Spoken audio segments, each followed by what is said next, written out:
औज़ु बिल्लाहि मिनश्शैतानिर्रजीम। बिस्मिल्लाहिर्रहमानिर्रहीम।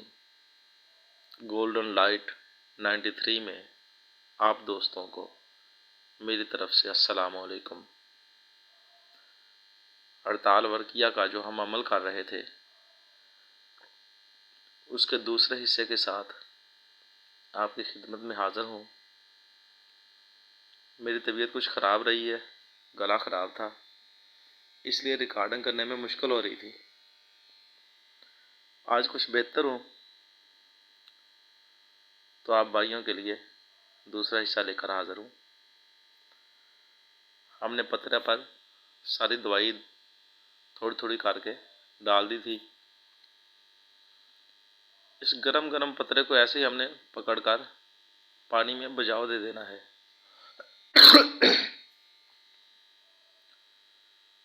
सारी दवाई और पतरे का कुछ हिस्सा ऊपर से बारीक परत सा उतर जाएगा और पानी में आ जाएगा। पानी का रंग ऐसे सफ़ेदी महर सब्जी सा हो जाएगा।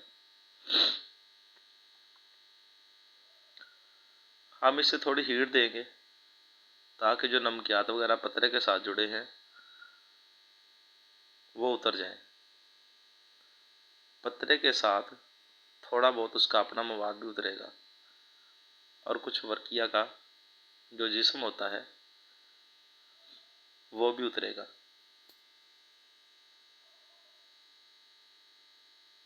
इसे अच्छी तरह उबाल लेना है। मैं आप भाइयों को दिखाने के लिए ये जो अमल कर रहा हूँ, ये ज़रूरी नहीं है कि हर बंदा इसे करे। अपने इल्म के लिए आप सीख सकते हैं, लेकिन इसे रोज़गार बनाने की कोशिश मत करना। जब तक हाथ पांव सलामत हैं, मेहनत मजदूरी करके रोज़ी कमानी चाहिए। ये सिर्फ एक इजाफी शौक़ है जो आप भाई कर सकते हैं और कीजिए। इसे रोज़गार मत समझिए। जो लोग इसे रोज़गार समझकर करते हैं वो हमेशा नाकामी में ही रहते हैं। इसे अच्छी तरह हम हिला लेंगे। हिलाने के बाद पतरे को बाहर निकाल लेना है। इस पतरे पे जो नमकियात वगैरह लगे हों या पतरे के साथ जो मवाद जुड़ा हो वो हमने सारा उतार देना है। आप भाई देख लीजिए पतरे का कलर कैसा है। इसमें जो नीली लाइट होती है पतरे की, तांबे की, वो ख़त्म हो जाती है। ये वर्किया और खार का जो मवाद हम इसके ऊपर डालते हैं, इससे तांबे की जो सब्ज़ कलर की लाइट निकलती है वो ख़त्म हो जाती है। ये जो तांबे का पतरा है, हम अगर इसे चरखाएँगे तो इसमें वो सब्ज़ी माई लाइट जो होती है वो नहीं आएगी। इसे हम करीब लाजल के कह सकते हैं। मुकम्मल लाजल तो नहीं, लेकिन लाजल के करीब। लाजल वो तांबा होता है जो जंग ना दे और उसे तेज़ाब भी ना खाए और चरख भी खाए। वो सोने के नज़दीक तरीन होता है लेकिन सोना नहीं होता। उसे पारे की कमी होती है। गंधक और पारा जब उसे लगेंगे तो वो मुकम्मल हो जाता है। ऐसे ही ये तांबा तकरीबन नज़दीक हो चुका है। मैंने इस पे काफ़ी सारे ऐसे अमल किए हुए हैं,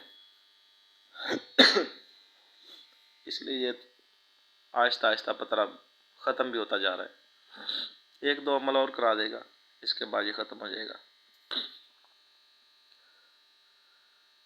ये जो नमकियात हैं खार के, इसमें वो पानी में हम एक दो उबाल देंगे। बार बार उबाल लेंगे, पानी इसका चेंज करेंगे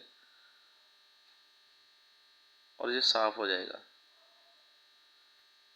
जो अच्छी किस्म की खार होती है, जिसे हम सिज्जी भी कहते हैं, खार भी कहते हैं, चोया खार, कंगन खार, सुरख खार, इसके कई सारे नाम लिए जाते हैं। जो आला किस्म की होती है उसमें मवाद नहीं बैठता ज़्यादा नीचे। मैंने आप भाइयों के सामने काली खार थी मेरे पास, ये सबसे हल्की किस्म की होती है। इसे बहुत कम तर दर्जा दिया जाता है खार में। काष्टक वगैरह इसी से तैयार होते हैं। इसमें काफ़ी सारा इसकी राख वगैरह रह जाती है, काफ़ी मवाद इसके नीचे बैठ जाता है। ये सबसे निकम्मी है जो मैंने इस्तेमाल की है, और आप भाइयों को दिखाने के लिए यही इस्तेमाल की है। मेरे पास अच्छी भी है, लेकिन मैंने वो नहीं की।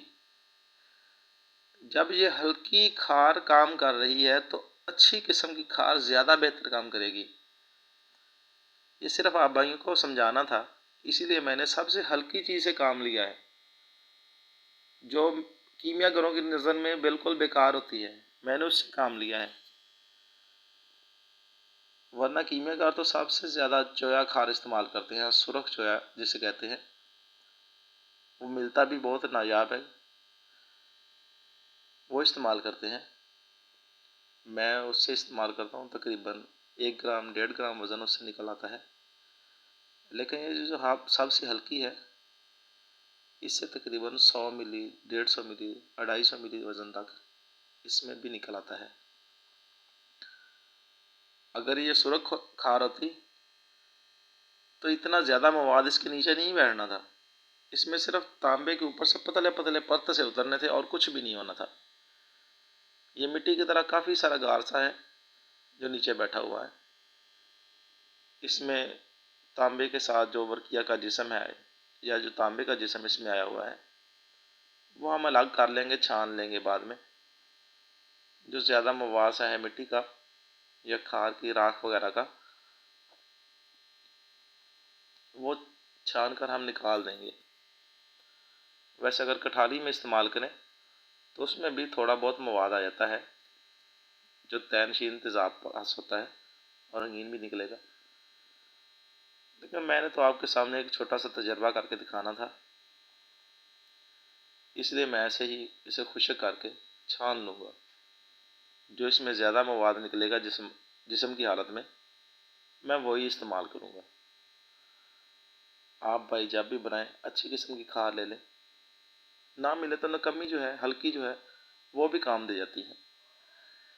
ये ऐसे खुश्क होकर मिट्टी की शक्ल में रह जाएगा।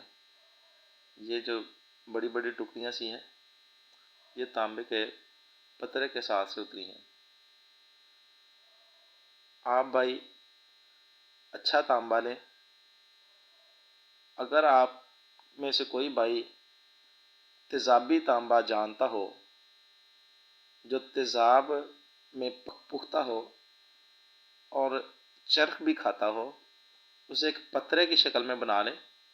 आप उसके ऊपर ये अमल करें तो इंशाअल्लाह जितना भी पतरे का मवाद उससे उतरेगा, वो सारे का सारा मुकम्मल तौर पर क्लियर होगा। ये एक ख़ास राज की बात होती है।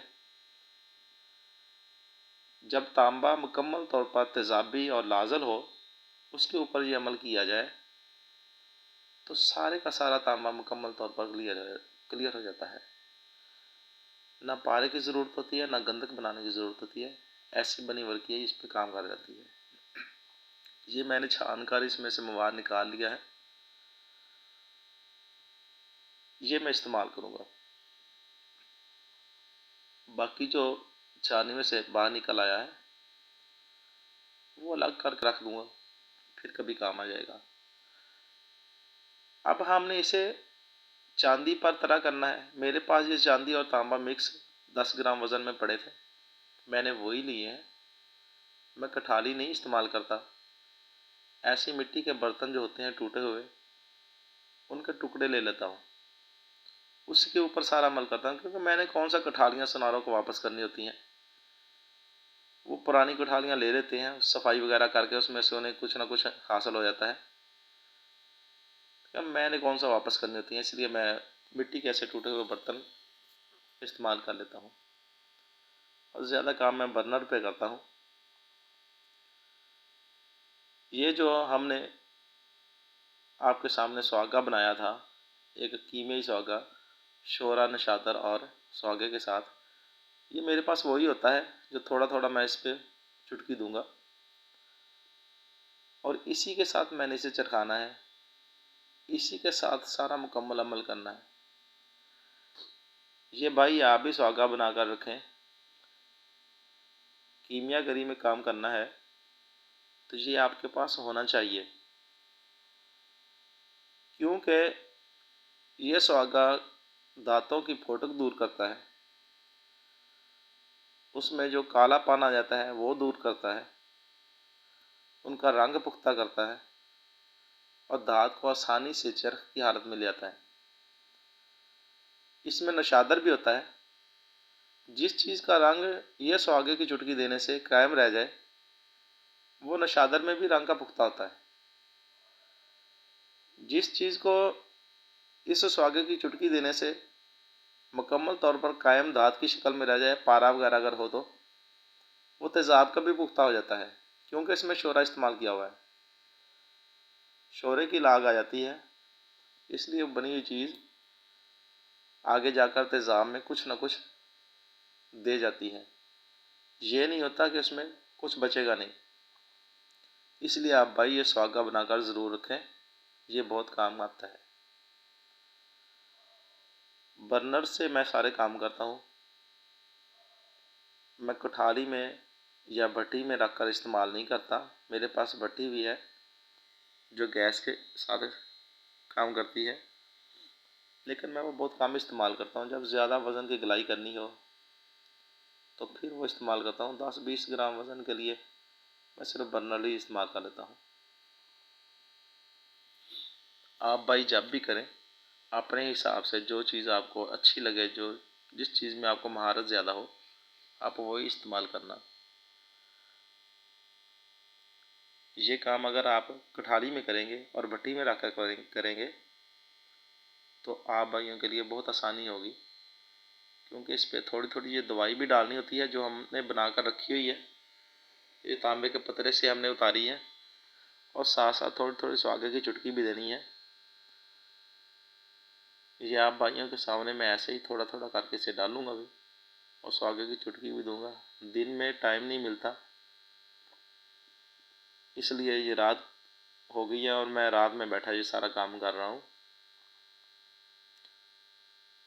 आप भाई एहतियात के साथ जब भी करें, एहतियात के साथ करें, क्योंकि ये आग का काम होता है। ये थोड़ा थोड़ा करके मैंने इस पे ये पतरा के साथ जो मवाद जुड़ा था वो डालना शुरू कर दिया है। जब एक चुटकी बार हल हो जाए इसमें तो ज़्यादा डाल दें। बर्नर की हीट ज़्यादा होती है, इसलिए मैं तकरीबन आधी आधी चमची करके डालता रहता हूँ। अगर आप भट्टी में बनाएं तो एक ही बार सारा मवाद साथ चांदी तांबे के साथ डालकर एक ही बार कठाली में रखकर बार बार डालने की ज़रूरत नहीं है। आप उसे चरख दे सकते हैं। इससे आप भाइयों को बहुत आसानी होगी। आज मैंने ये जो बैक में बर्नर वगैरह की आवाज़ थी वो बंद कर दी है और उसके बाद रिकॉर्डिंग कर रहा हूँ। आप भाई ये ना सोचिए कि पता नहीं ये क्या बना दिया है ऊपर। पहले मैं जो ओरिजिनल आवाज़ होती थी वो बंद नहीं करता था, उसके साथ ही रिकॉर्डिंग करता था। आज मैंने ओरिजिनल आवाज़ बंद कर दी है, इसके ऊपर रिकॉर्डिंग कर रहा हूँ। हमने इसे अच्छी तरह चरख आने देना है। आप भाइयों को एक बात बताता जाऊँ कि इस वीडियो के बाद मैं एक पारे की या संगरासक की वीडियो बनाना चाहता हूँ। आप भाई जिस चीज़ की कमेंट में ज़्यादा फरमाइश करेंगे सबसे पहले वही बनाऊँगा। वैसे मैं शिंगरफ भी जानता हूँ जो तांबे को सफ़ेद करती है। तांबे को सफ़ेद करने वाली शिंगरफ आपने कभी नहीं सुनी होगी। शिंगरफ हमेशा चांदी को रंग देती है, ये तो सुना होगा, लेकिन शिंगरफ तांबे को सफ़ेद करती है और तांबे को सोने के घर में ले जाती है। मुझे एक सिक्का भी बनाना आता है जो नुकरा के घर में जाता है। वो तेज़ाब में जाकर मुकम्मल तौर पर लस्सी बनता है, जैसे चांदी की बनती है वैसे ही वो भी बनता है। चांदी तेज़ाब में हल हो जाती है, वो तेज़ाब में नीचे बैठ जाता है बाद में। आप भाई जिस चीज़ की फरमाइश करेंगे मैं वो बना दूंगा। इससे मुकम्मल अच्छी तरह चरख आना चाहिए। जो हम काम कर रहे हैं, थोड़ी थोड़ी करके इस पर पतरे वाला मवाद की दवाई डालते जाना है और सुहागे की चुटकी देते जाना है। आज की वीडियो थोड़ी लंबी हो गई है, थोड़ी क्या काफ़ी ज़्यादा लंबी हो गई है, लेकिन मैं इसमें से कोई शार्ट नहीं कर रहा। उसकी वजह ये है कि कहीं आप भाई ये ना समझें कि मैंने आपके सामने कुछ किया है और साइड में कुछ और कर दिया है। दोस्तों, हमारी गलाई तकरीबन मुकम्मल हो चुकी है। ये दवाई भी तरह हो गई है। मैंने ये 10 ग्राम चांदी और तांबा था, इस पे तकरीबन 3 ग्राम ये दवाई तरह की है। बाकी मैंने सारी संभाल के रख ली है, क्योंकि इसके लिए कम से कम 40 ग्राम चांदी की ज़रूरत थी। मेरे पास चांदी थोड़ी थी, चांदी और तांबा मिक्स 10 ग्राम था, वही मैंने इस्तेमाल किया है। ऐसे ही इसे मिट्टी के टुकड़े से मैं इसे दबाकर इसे पतला टाइप बना लूँगा, जैसे आपके सामने बनाया है, ताकि ये तेज़ाब में आसानी के साथ हल हो सके और ज़्यादा तेज़ाब खर्च ना हो। क्योंकि ज़्यादा तेज़ाब जो इस्तेमाल करेंगे उससे जो बनने वाली दात होती है वो कांच बन जाती है, दात नहीं बनती। इसलिए थोड़ी मकदार में तेज़ाब का इस्तेमाल किया जाता है। इस पर पानी डालकर मैंने ठंडा किया है। इसका रंग स्याही मैल हो गया है। ये देखने में ऐसा है, अगर इस पर नशादर की चुटकी देता तो इसका रंग सफ़ेद निकलना था, ये स्याह नहीं होना था। ना ही इसने तांबे वाला कलर लेना था, इसका कलर सफ़ेद आना था।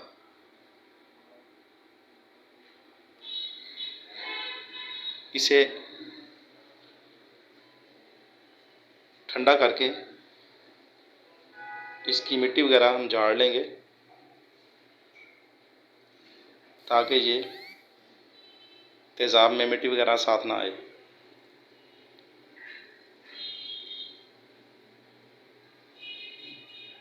आप भाई जब भी इसे बनाएं, 10 ग्राम अगर आपके पास ये मवाद हो तो इसके लिए 40 ग्राम चांदी या चांदी तांबा मिक्स, जिसमें तकरीबन आधी चांदी तो ज़रूर होनी चाहिए, वो इस्तेमाल कीजिएगा। चांदी के बगैर जो भी दात आएगी उसका कलर आना नामुमकिन है, इसलिए चांदी ज़रूर इस्तेमाल कीजिए। 150 ml तेज़ाब में इस तांबे को मैंने, तांबा और चांदी जो मिक्स किया हुआ था, जिस पर हमने दवाई तरह की है, ये मैंने इस तेज़ाब में डाल दिया है और गर्म जगह पर इसे रख दिया, ताकि इसका रिएक्शन थोड़ा जल्दी हो जाए।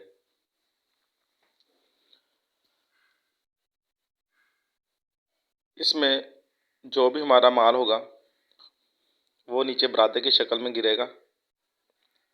चांदी और तांबा इसमें हल हो जाएंगे।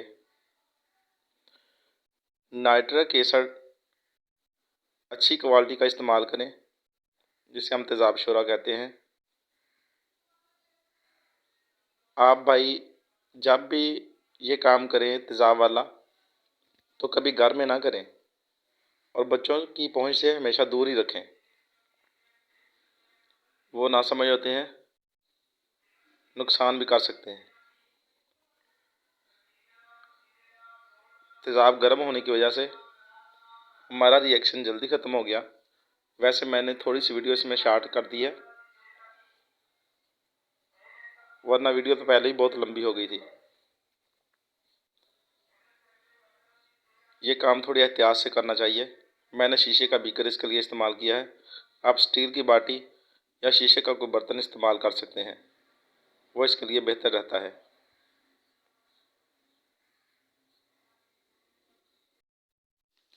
हमारा चांदी और तांबा जो था वो तेज़ाब में हल हो चुका है। मामूली से ज़र्रे इसमें हैं जो थोड़ी देर में वो भी हल हो जाएंगे। ये आप भाई देख लें, इसमें हर चीज़ मुकम्मल तौर पर हल हो गई है। सब्ज़ी माइल इसका तेज़ाब का कलर हो जाएगा। अब हमने इसको गुसल देना है। जो चीज़ भी इसमें बैठी होगी उसे अच्छी तरह हमने तसल्ली के साथ तेज़ाब की तस्की निकालनी है। बड़ी एहतियात के साथ ये पानी ऊपर से तेज़ाब वाला जो है ये निथार कर अलग कर लें। इसी तरह एहतियात के साथ कीजिए। जो हमारा माल होगा वो नीचे गिरा हुआ होगा। इसमें थोड़ा जो भी बनेगा वो उसका कलर सब्ज़ी माइल सा होगा देखने में, लेकिन खुशक करने पर वो थोड़ा स्याही कलर में आ जाएगा। जैसे हम नीले से तांबा निकालते हैं, इसका तकरीबन वैसा ही कलर होता है,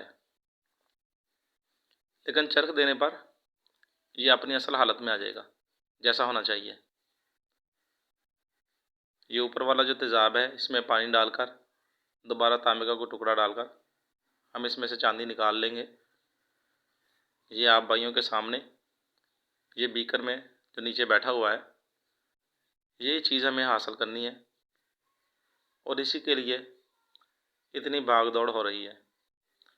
बड़ी एहतियात के साथ इसे पानी डालकर गुसल दे लेना है ताकि ये ज़ाया ना हो जाए।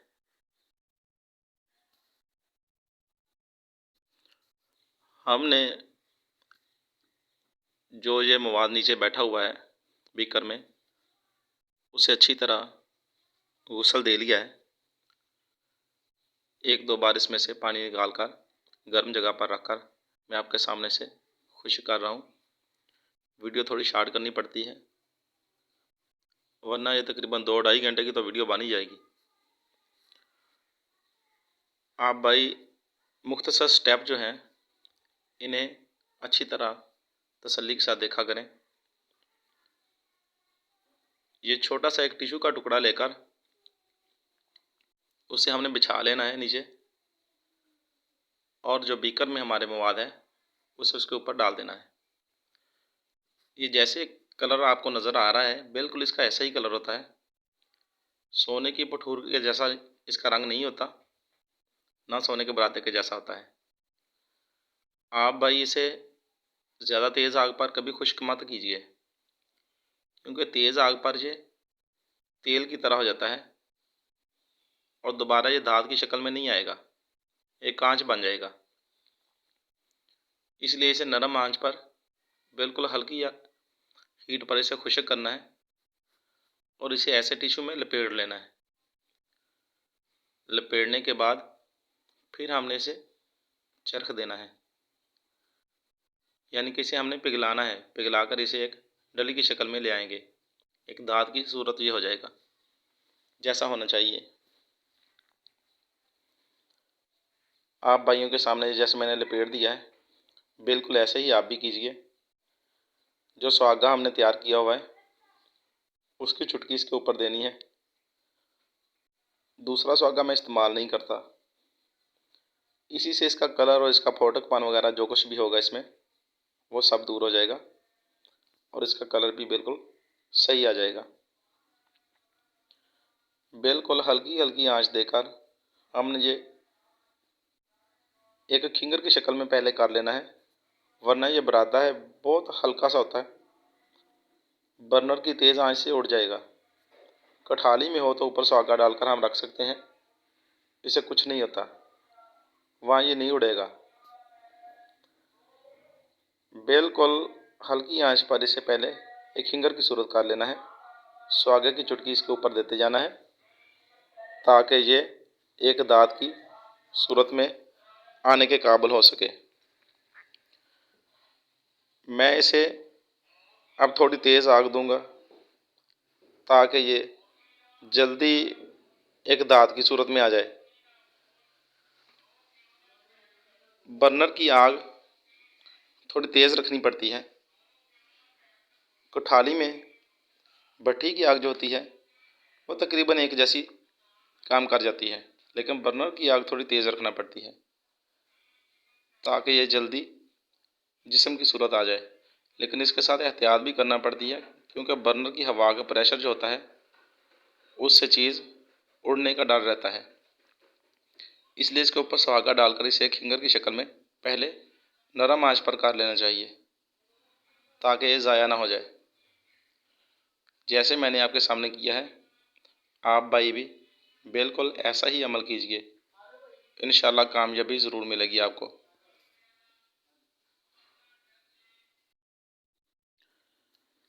दोस्तों, बर्नर का शोर ज़्यादा है, इसलिए मैंने इसकी आवाज़, बैक आवाज़ जो है वो बंद कर दी है और इसके ऊपर मैंने अपनी रिकॉर्डिंग की है। हमारा जो ये मेटल है ये धात के नज़दीक बन चुका है, खिंगर टैप हो गया है।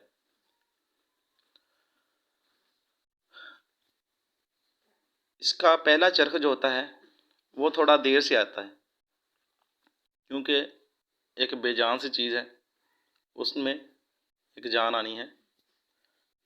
आप भाई देखिए, ये आपके सामने इसे मैंने चरख दिया और ये हमारा एक मोती बन गया है। इसके ऊपर थोड़ी चुटकी आप नशादर की डालेंगे ताकि इसका कलर मुकम्मल तौर पर वाज़ेह हो सके।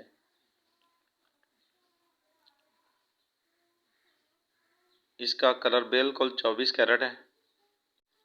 इसका हुजम, जिस्म, सिमटा वगैरह हर चीज़ मुकम्मल तौर पर बेहतरीन खालस होने जैसी है और बिल्कुल ये खालस होना ही है। इसे लेबार्टरी कराएंगे तो लेबार्टरी में मुकम्मल होगा।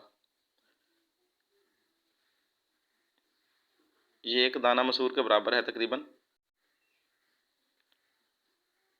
और इसे बनाने में मैंने आपके सामने पेश करने में कोई भी चीज़ नहीं छुपाई, हर चीज़ मुकम्मल तौर पर आप भाइयों के सामने है।